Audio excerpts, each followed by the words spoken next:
Amém, querido irmão, que a paz do Senhor continue operando no nosso coração, nesta noite e nesse momento que vamos meditar na palavra do Senhor, amém? Eu convido você a abrir a sua Bíblia, Atos, no capítulo 7,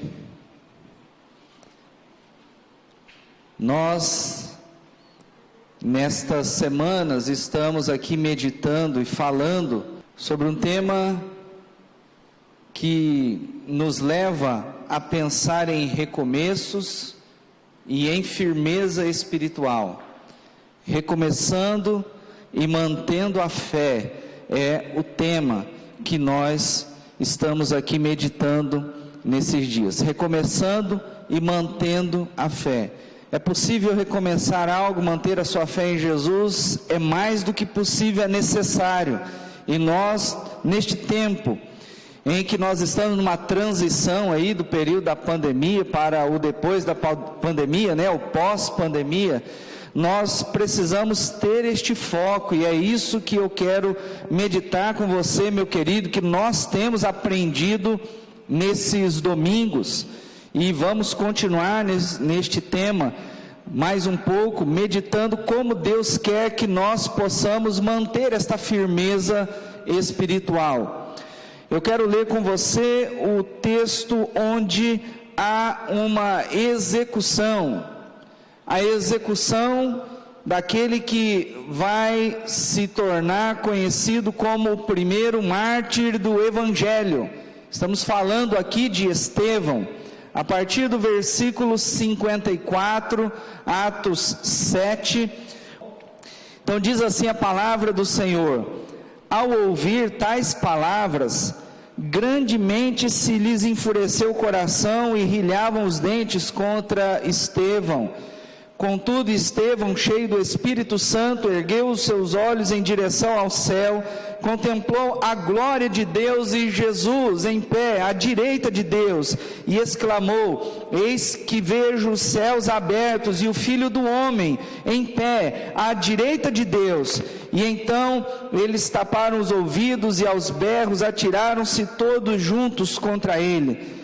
E arrastando para fora da cidade, o apedrejaram. As testemunhas deixaram as suas roupas aos pés de um jovem chamado Saulo, e assim, enquanto apedrejavam Estevão, este declarava em oração: Senhor Jesus, recebe o meu espírito. E então caiu de joelhos e clamou em alta voz: Senhor, não lhes atribua este pecado.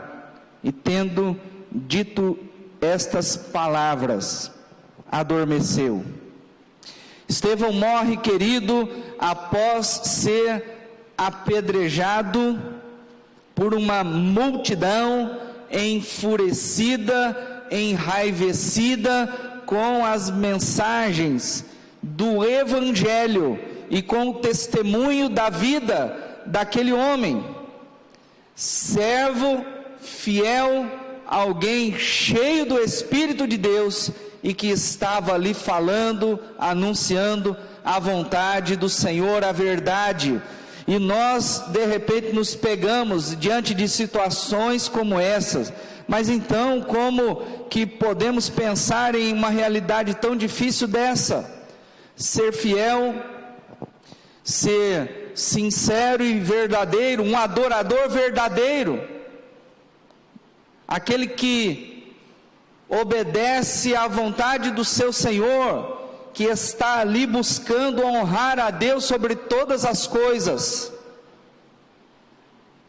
e ainda assim ser perseguido, ser alvo do ódio, da acusação, ser levado para fora, apedrejado, ser executado por conta da verdade e de não ter cometido crime. Isso é muito forte, nós pensarmos no que é possível acontecer com o discípulo autêntico do Senhor. Esta não é uma realidade hoje no nosso país, deste tipo de execução, mas há outros lugares onde ser fiel e manter o nome do Senhor como uma prioridade para a sua vida, vai representar um perigo sério, de você ser ou não acusado, de você ser ou não aquele que vai passar por acusações e por outras coisas, como Estevão passou. Há países onde isso está em evidência. O cristianismo é um grupo perseguido em toda a história, e atualmente é o grupo religioso mais perseguido em todo o mundo. Pessoas estão sendo mortas, executadas, raptadas, abusadas, vendidas em países como Nigéria e outros, por serem cristãos. Assim como Estevão, também estamos sujeitos e devemos estar preparados para todo e qualquer tipo de realidade adversa que vier contra nós. Mas diz Jesus para os seus seguidores que bem-aventurados sois vós, quando vos perseguirem, caluniarem, injuriarem e professarem todo tipo de acusação contra vocês, por amor do meu nome. Porque assim também foi com os profetas, com os homens de Deus e tantas pessoas antes de nós. Este é motivo de nos gloriarmos no Senhor, quando verdadeiramente somos assim. Mas, querido, quando nós pensamos em como é preciso recomeçar, ter um novo retorno para as coisas, e principalmente para as coisas de Deus, nós lembramos deste texto. E como é possível pensar nisso? Hoje eu quero meditar com você sobre as circunstâncias que vão tornar possível o recomeço e uma fé autêntica no Senhor Jesus Cristo.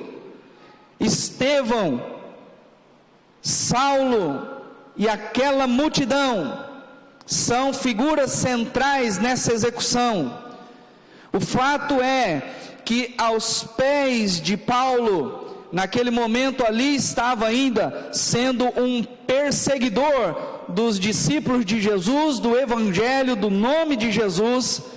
Ele estava ali como um membro do Sinédrio e como um acusador autorizado, aquele que tinha a condição de participar e de averiguar o processo, dar uma cara legal para aquela acusação, e aos pés dele eram lançadas as roupas então daqueles que eram executados. Ele estava ali concordando, mas verificando e dando uma legitimidade para aquele tipo de execução.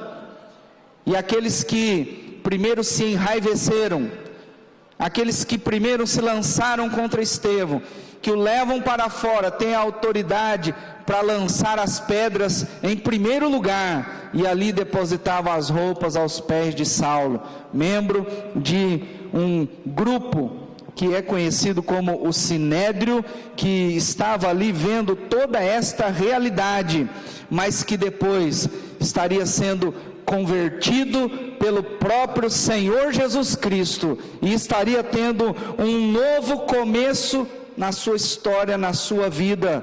E ele estava então vivendo algo diferente do que naquele momento ele estava apresentando. Era um executor, um religioso, alguém que dava aparência de algo bom, mas que perseguia a verdade, não suportava a mensagem. Mas depois ele é aquele que se converte a Jesus, que leva o Evangelho às pessoas, que vai ter um novo começo, que vai ser um exemplo de fé, que vai encorajar pessoas, e que vai no final da sua vida morrer também como Estevão morreu. Esta é uma morte de martírio, e nós também precisamos aprender com Paulo. Esta semana você, assim como eu, nós fomos vistos aí, tomados por muitas acusações, falas, principalmente envolvendo religiosos. Um deles, a flor de lis. E aqui eu quero fazer um paralelo sobre as condições que precisamos observar para ter este recomeço. A primeira condição é quanto à nossa vida e o momento em que o pecado começa a tomar conta da nossa vida. O apóstolo Paulo era alguém religioso, mas naquele momento ele era o executor de um verdadeiro servo de Jesus. Quando é que começa a história do pecado dominar a vida dele e o cegar a tal ponto de estar indo contra a vontade do Senhor, fazendo tudo o que não agradava a Deus e tentando mudar toda uma realidade? Ele não conseguiria fazer isso. Mas quando é que essas coisas acontecem? Quando que elas começam? A flor de lis, ela teve um início de vida cristã muito bonito. Na juventude ela ajudou dezenas de crianças, adolescentes, que eram envolvidas com o tráfico, com crimes, uso de drogas, prostituição, sofriam maltratos nas suas casas. Já adulta, ela evangelizava em presídios, em bocas de fumo. Aos 33 anos, ela tinha adotado 37 crianças, dentre os quais 14 eram bebês, moradores de rua que haviam sobrevivido àquela famosa chacina da Candelária. O testemunho foi tão impressionante que em 2009 vira um filme com os maiores representantes da classe artística nacional. O filme é Flor de Lis, Basta uma Palavra para Mudar. No mesmo ano, ela e o marido fundam uma comunidade evangélica chamada Ministério Flor de Lis. É o prenúncio de uma queda, um ministério personalíssimo, com o próprio nome dela. Em 2019, ela foi eleita deputada federal como a mulher mais votada do estado do Rio de Janeiro. Desde maio de 2018, ela passou a colocar pequenas doses de veneno na comida do marido, e em junho de 2019 foi assassinado a tiros a mando dela. Essa mulher é um exemplo triste de queda.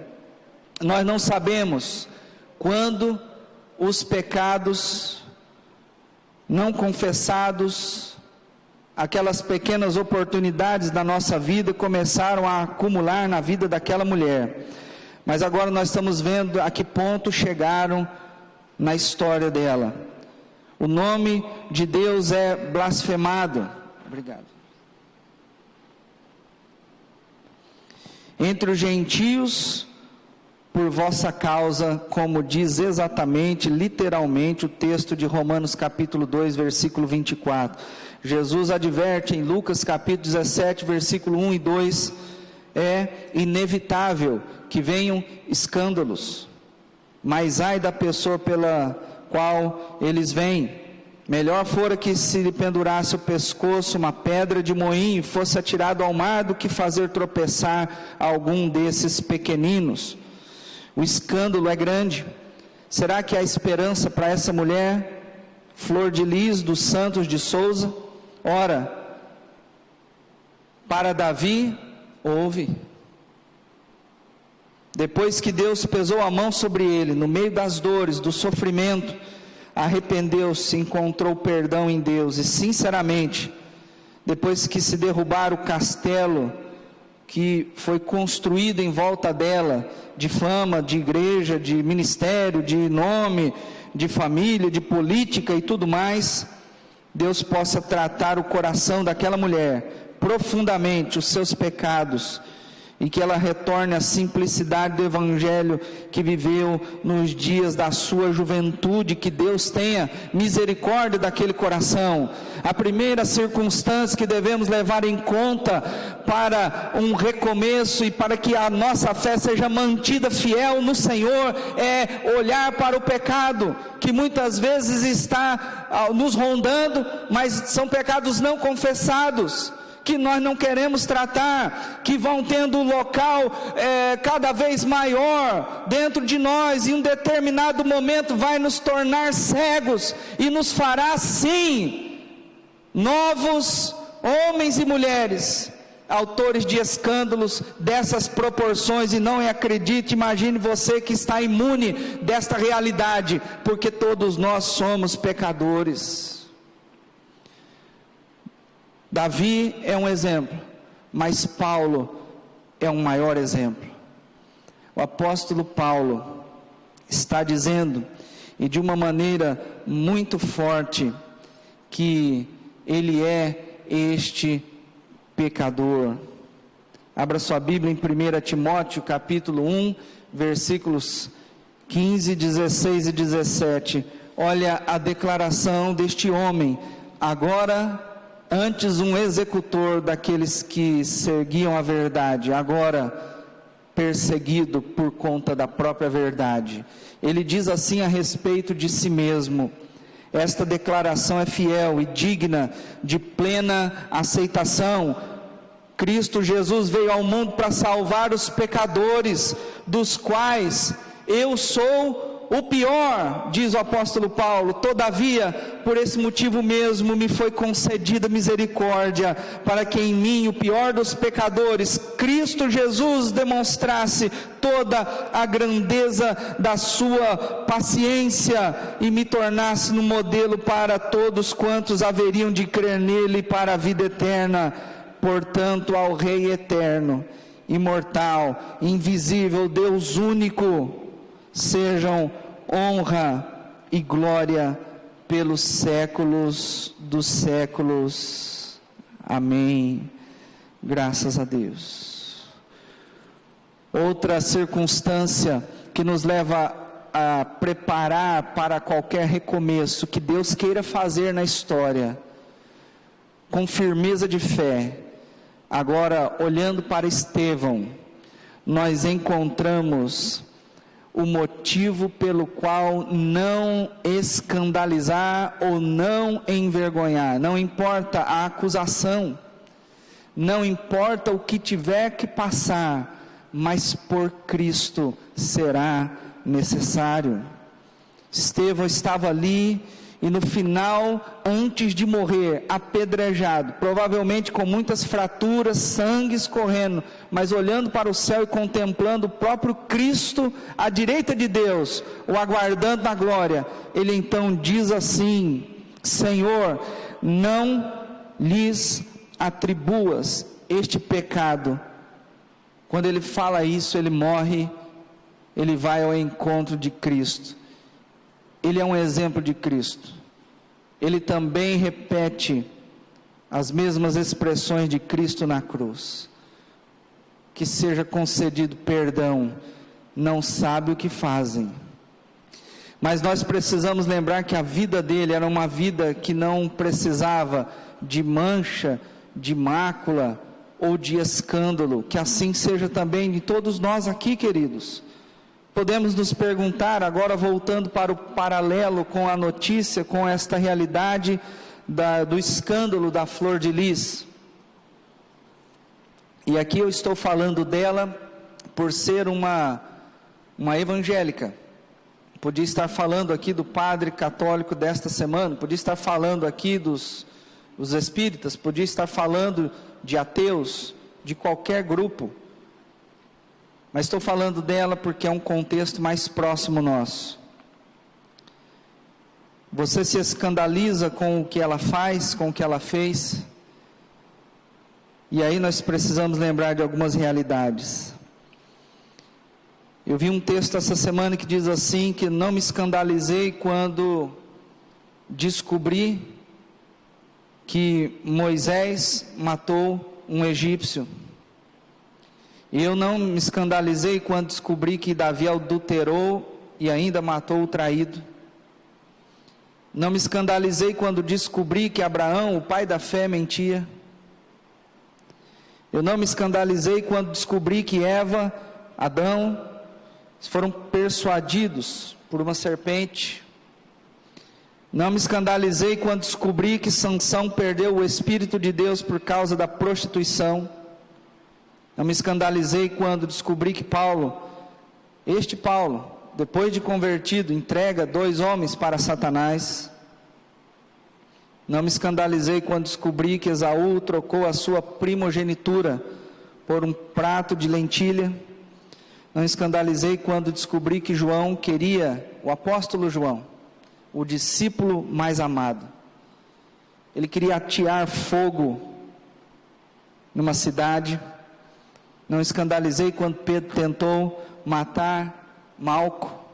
Não me escandalizei quando descobri que o tesoureiro traiu Jesus, ainda o beijou. E o texto conclui dizendo que o erro de muitas pessoas é generalizar pecado alheio.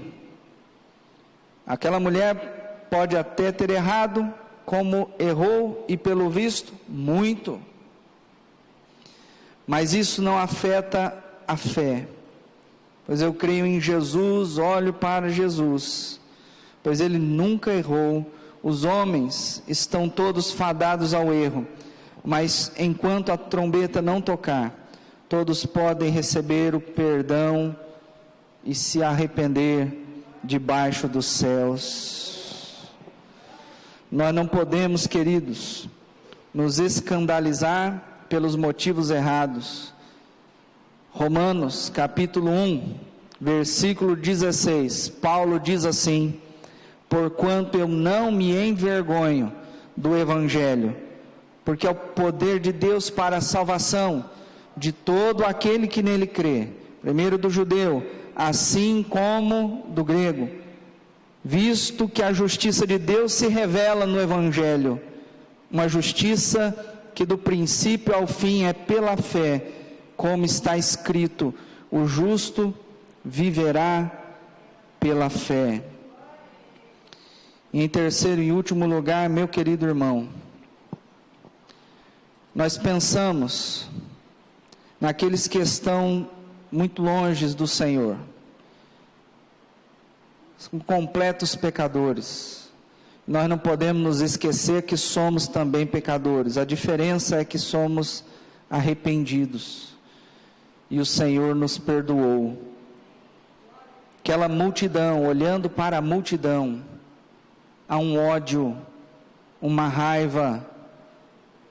E aí você pode olhar para pessoas que usam exemplos assim como desta mulher,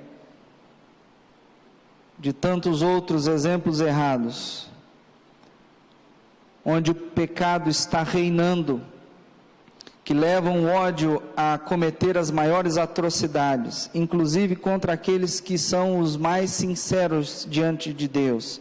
Então sim, o servo do Senhor passará por aflições neste mundo, em alguns momentos sérias, mas aquela multidão, ela se levanta, aquela multidão se lança contra Estevão. Essa multidão, o texto diz no versículo 57, que taparam os ouvidos aos berros, atiraram todos juntos contra ele, de uma vez só, e arrancam ele dali e levam para fora para o matar. Tudo com uma aparência de verdade, de correção, de tranquilidade. Mas a terceira lição é que nós devemos cuidar para não sermos aqueles pecadores. É melhor ser acusado do que acusar. É melhor ser perseguido do que perseguir. É melhor ser odiado do que odiar. É melhor enfrentar do que levar para fora para apedrejar. É melhor sofrer pelo nome de Cristo do que fazer com que outros sofram por outros nomes. É melhor doer e olhar para os céus, contemplando a glória, do que olhar para as coisas deste mundo e viver desta glória que é passageira. Pastor Ageu Magalhães, esta semana, escreveu: o que acontece para uma criança gentil e graciosa se transformar num sanguinário assassino?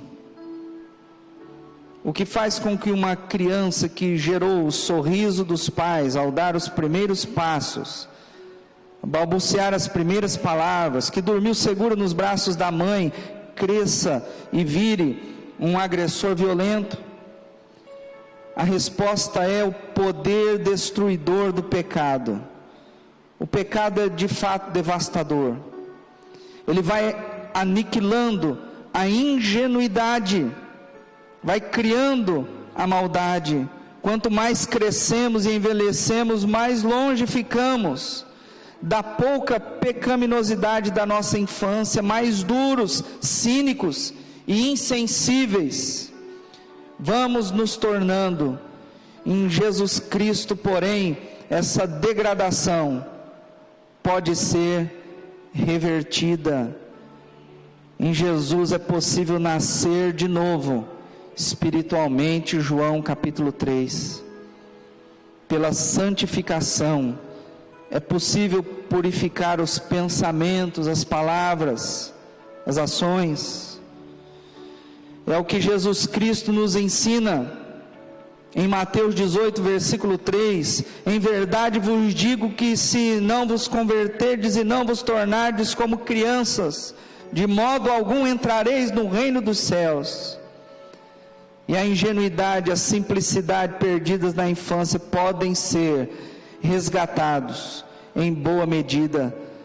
Se você sente que a maldade, a pecaminosidade tomaram conta do seu coração, busque o Senhor Deus, arrependa-se dos seus pecados e volte-se para Ele, e você experimentará o poder transformando a sua vida.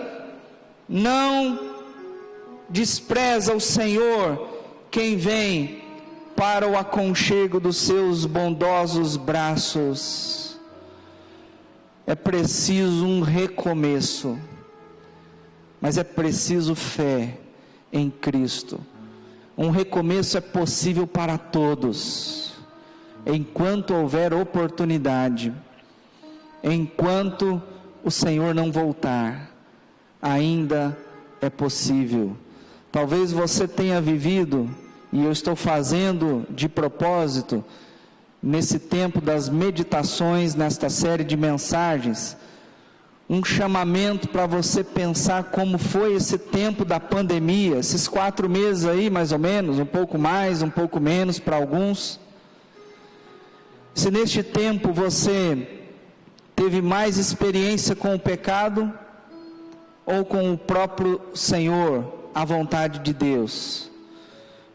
Mas o fato é que se for preciso recomeçar, é tempo deste recomeço.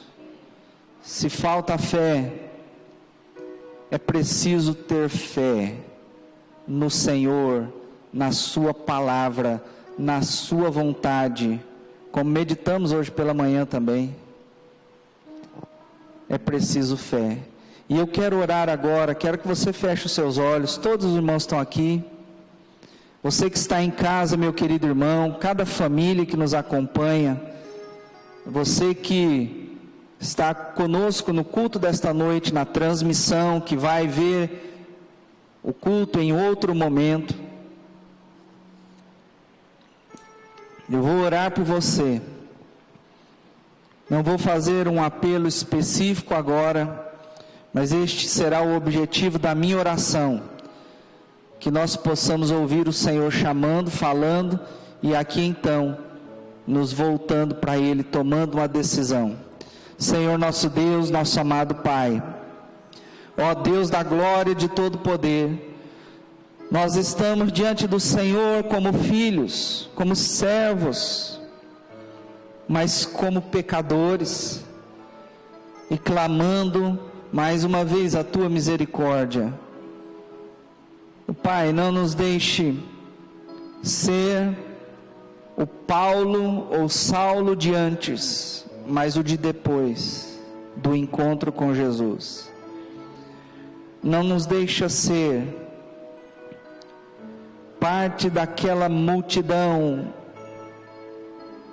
que crescia no ódio, enraivecida se lançava para praticar todo tipo de iniquidade, mas que hoje sejamos como aquela tão grande multidão de testemunhas que contemplaram o Senhor voltar para a glória à destra de Deus. Que sejamos como Estevão, e que, se for preciso, a nossa alma se encontre diante do trono do Senhor, clamando: até quando, Senhor? Até quando? Mas que em todos os momentos, se for necessário haver um reinício, o Senhor opere isso em nós agora.